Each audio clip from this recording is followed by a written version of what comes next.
स्वागत है आप सभी का हमारे YouTube चैनल विजय लक्ष्मी ज्ञान कोश पर। आज मैं लेकर आई हूँ काव्य प्रयोजन, वह भी सरल विधि से। वीडियो को अंत तक देखिएगा। यदि आप इस चैनल पर नए हैं तो सब्सक्राइब कीजिएगा, लाइक कीजिएगा और शेयर करिएगा अवश्य, ताकि इसका लाभ हर संस्कृत प्रेमी को मिल सके। धन्यवाद। काव्य का प्रयोजन। मनुष्य दुख से निर्वृत्ति तथा परानिर्वृत्ति अर्थात परम शांति को प्राप्त करना चाहता है। इस परानिर्वृत्ति के लिए हमारे यहाँ अनेक प्रकार से सोचा विचारा गया है। वेदाध्ययन, तपश्चर्या, आध्यात्मिक साधना, दर्शन आदि अनेक साधन उस परानिर्वृत्ति की सिद्धि में हेतु है, परंतु मानव जाति की यह स्वाभाविक प्रवृत्ति है कि वह सरल से सरल मार्ग के द्वारा अपना प्रयोजन सिद्ध करना चाहता है। उसे कठिन परिश्रम इष्ट नहीं है। एतदर्थ उसने लोकप्रिय सरल सरस सुंदर कल्याणकारी काव्य मार्ग का अनुसंधान किया है। हमारे यहाँ काव्य प्रयोजन के संबंध में प्राचीन काल से ही विचार विमर्श होता आया है। यहाँ पाश्चात्य काव्य समीक्षकों के आर्ट फॉर आर्ट्स साके के सिद्धांत को स्वीकार नहीं किया गया है। हमारे यहाँ की कला का संबंध केवल भौतिक तथा बाह्य विषयों के परिवेश तक ही सीमित नहीं है, अपितु वह उदात्त हृदय पक्ष से पूर्णतया संबंधित की गई है। अतएव कहा गया है, विश्रांति यस्य संभोगे सा कला न कलामता लीयते परमानंदे ययात्मा सा परा कला। अर्थात जिसकी उपयोगिता संभोग में ही पर्यवसित हो जाती है वह कला कला नहीं, अपितु जिसके द्वारा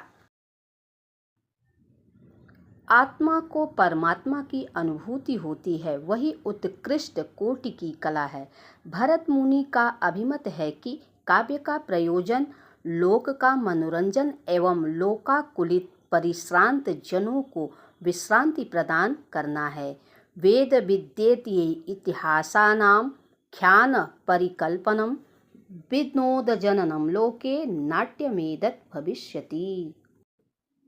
अग्रे दुःखान्तानां सुखान्तानां लोकान्तानां तपस्विनां विश्रामजननं लोके तत् नाट्यमेतत् भविष्यति।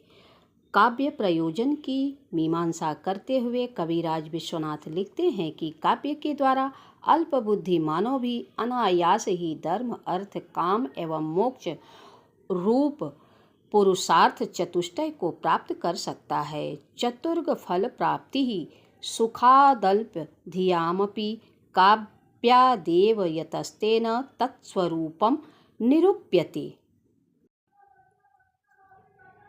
काव्य की उपादेयता के विषय में अग्नि पुराण में कहा गया है कि संसार में मनुष्य होना दुर्लभ है, विद्या प्राप्ति इससे भी दुर्लभ है, कवित्व शक्ति उससे भी दुर्लभ है और कवि प्रतिभा तो अत्यंत दुर्लभ है।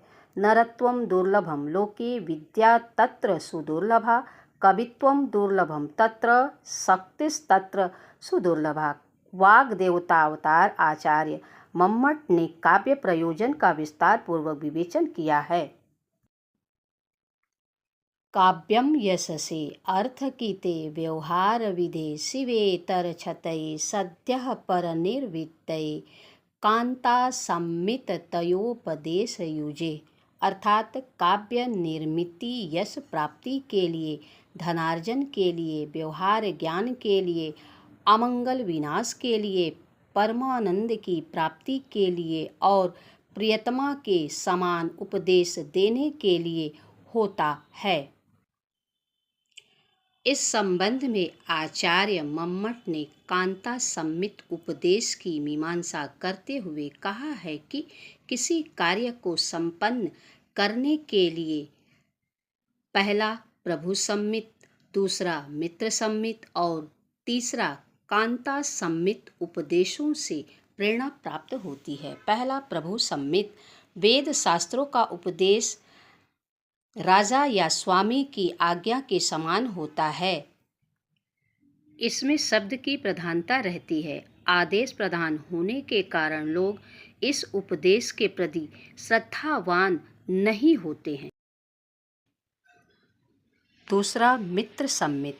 पुराण आदि का उपदेश मित्र के समान है। जिस प्रकार कोई मित्र किसी मित्र को प्रयोजन समझकर उसे किसी कार्य के लिए प्रेरित करता है, उसी प्रकार पुराण आदि उचित मार्गदर्शन के द्वारा किसी व्यक्ति को अपने इष्ट प्रयोजन की ओर प्रवृत्त करते हैं। तीसरा है कांता सम्मित। काव्य का उपदेश कांता के समान है। जिस प्रकार कोई प्रियतमा सरसता के साथ अपने प्रिय को अपनी बात सुनाने के लिए आकृष्ट कर किसी कार्य के लिए प्रेरित करती है, उसी प्रकार काव्य भी श्रोता को अपनी सरस भाव भंगिमा के द्वारा आकृष्ट कर उसे समुचित शिक्षा देता है। अतः इस काव्य मार्ग में प्रवृत्त होना चाहिए। पाश्चात्य काव्य समीक्षकों का काव्य प्रयोजन के संबंध में अभिमत है। To teach, to please, these are poets, aim are to ones, to profit and to amuse Horace। इस प्रकार हम देखते हैं कि आचार्य मम्मट का काव्य प्रयोजन पाश्चात्य समीक्षकों के काव्य प्रयोजन के साथ एक विचित्र साम्य रखता है। वीडियो देखने के लिए धन्यवाद।